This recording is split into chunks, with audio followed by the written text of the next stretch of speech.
क्यों time waste कर रहे हो? उनके ऑफिस को संभालो।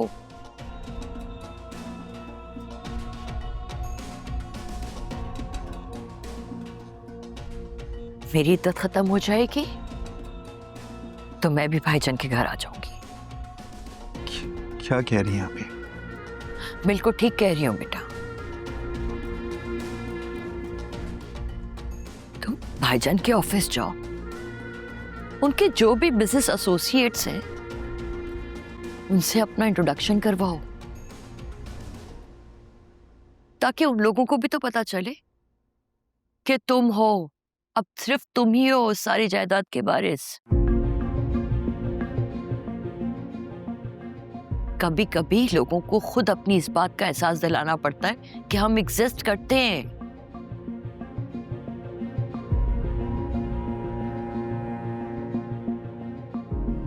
भाईजान के जीते जी जायदाद तुम्हारे नाम हो जाएगी तो उसी में हमारा फायदा है।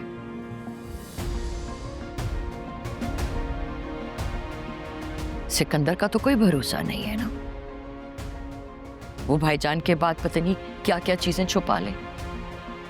तुम भाईजान के ऑफिस जाओगे, उनके बिजनेस में इंटरेस्ट लोगे तो एटलीस्ट तुम्हें पता तो चलेगा कि प्रॉपर्टी में क्या क्या है, कौन कौन सी चीजें।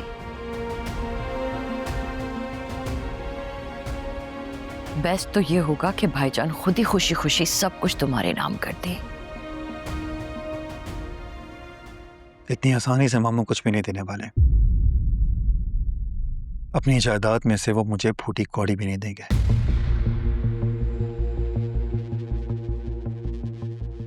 याद नहीं? वो तो पारस से शादी भी नहीं करवाना चाहते थे मेरी। मंगनी तो करवाई थी ना।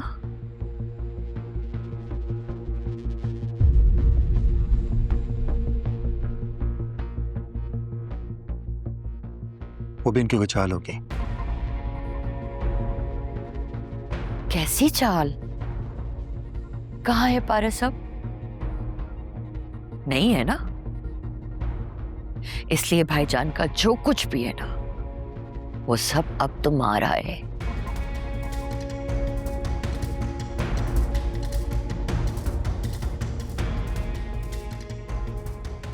होना तो यकीनन यही चाहिए, मुझे ही मिलना चाहिए सब कुछ। इसीलिए कह रही हूं, डोंट वेस्ट टाइम, भाईजान के आगे पीछे ही रहो। भाईजान का भी कोई भरोसा नहीं है ना, पता चले कोई पारस के नाम का ट्रस्ट बना दे और सब कुछ उस ट्रस्ट के नाम कर दे।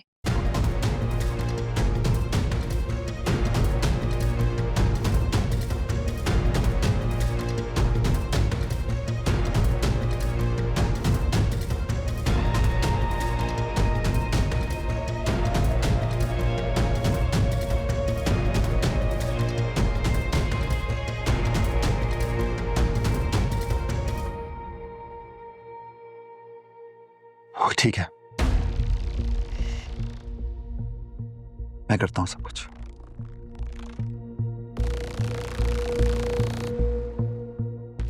आप चाहें जाके आराम कीजिए,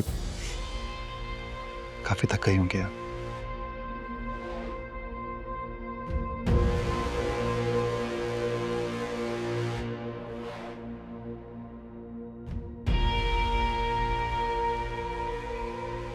ये तुम चाय लेके कहाँ जा रही हो? अब बड़े साहब चले गए? बड़े साहब? कौन? अब बड़े साहब आए थे ना, बहजाद साहब, अंदर नहीं है क्या? ये क्या बता रही है? भाईजान आए थे तो तुम्हें हमें बताना चाहिए था ना। चाय बनाने चली गई तुम, कितनी बड़ी इडियट हो तुम। जाओ अब लेके जाओ ये चाय। अम्मी, मैं देखता हूँ मामू को, वो आ रहे होंगे।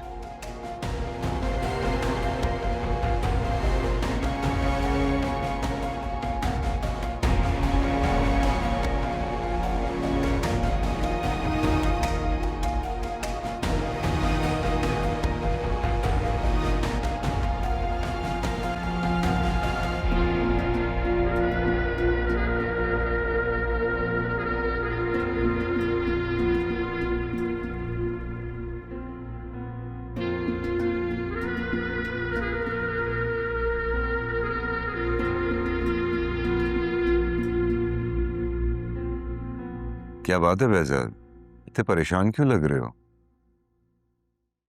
शायद जिंदगी पर से एतबार उठ गया है एजाज।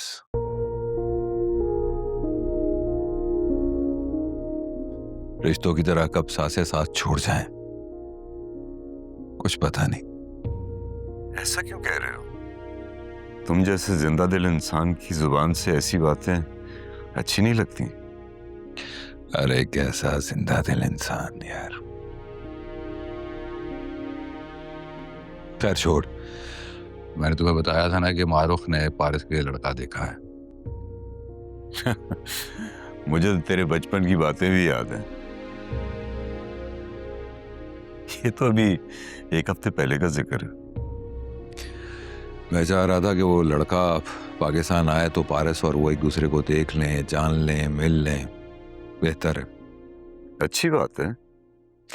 हाँ लेकिन परखेगा तू ही, बिल्कुल अपने दामाद की तरह, जैसे तुमने मरियम के लिए पसंद किया था। ये तुझे कहने की जरूरत नहीं है। अगर मुझे उस लड़के में कुछ भी गलत लगा ना, तो मैं उसे बिल्कुल भी कबूल नहीं करूंगा, जब पारस का बाप भी उसके लिए इसरार करे। तो बिल्कुल वैसे का वैसा ही है। पर पता है क्या, तू बदल गया। तू मुझसे अब अपने दिल की बात नहीं कहता।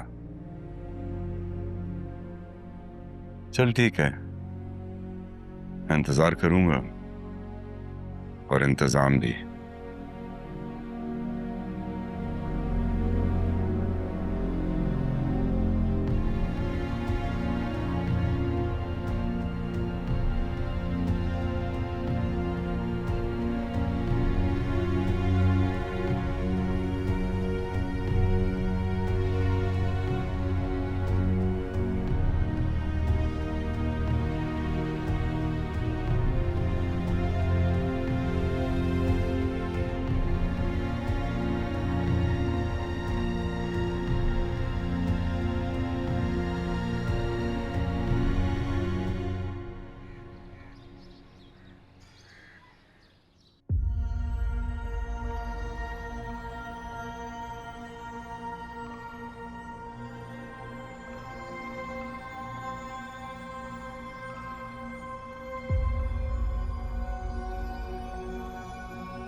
ये भी तो हो सकता है बेटा कि भाईजान ने बात सुनी ना।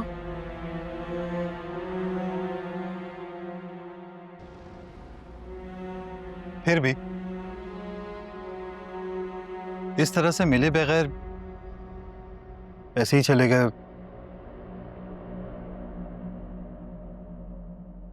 इसका मतलब समझ में नहीं आया।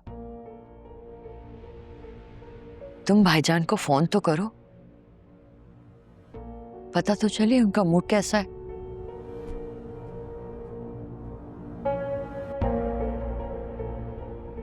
नहीं, इसकी जरूरत नहीं है।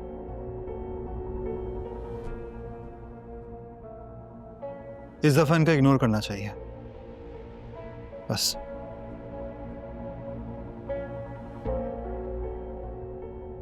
भाईजान का इस तरह से नाराज रहना ठीक नहीं है बेटा।